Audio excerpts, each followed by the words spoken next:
शेतकरी मित्रांनो, आता साखर उद्योगाला मोठा फायदा होणार आहे. डिझेलमध्ये सुद्धा बायोफ्युएल वापरलं जाणार का? आत्तापर्यंत आपण पेट्रोलमध्ये इथेनॉल मिक्सिंग पाहिलं, पण आता पुढचा मोठा बदल येतोय. डिझेलमध्ये बायो इथेनॉल मिश्रणाचा विचार सुरू आहे. भारतात आधीच E20 पेट्रोल लागू झालंय.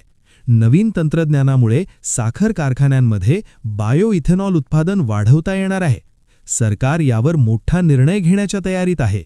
आणि जर डिझेलमध्ये हे लागू झालं तर साखर उद्योगाला जबरदस्त चालना मिळणार. भारत सरकारने इथेनॉल प्रोडक्शनवरचे रेस्ट्रिक्शन्स पण हटवले आहेत. डिझेलमध्ये बायो इथेनॉल मिश्रणाचा फायदा कोणाला होणार? ऊस उत्पादक शेतकरी, साखर कारखाने आणि ग्रामीण रोजगार. कारण इथेनॉल डिमांड वाढली की ऊसाला जास्त रेट मिळू शकतो.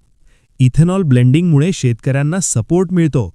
आता पुढच्या काळात पेट्रोल प्लस डिझेल दोन्हीत बायोफ्युएल वापर वाढणार. भारताची ऑइल इम्पोर्ट कमी होईल आणि शेती सेक्टर अजून स्ट्रॉंग होईल. डिझेल ब्लेंडिंगवरही इंडस्ट्री विचार करत आहे. तुम्हाला काय वाटतं? डिझेलमध्ये इथेनॉल वापरायला पाहिजे का? कमेंटमध्ये नक्की सांगा. व्हिडिओ लाईक करा आणि अशा शेती अपडेट्ससाठी फार्म टेक राहुल या चॅनलला सबस्क्राईब करा.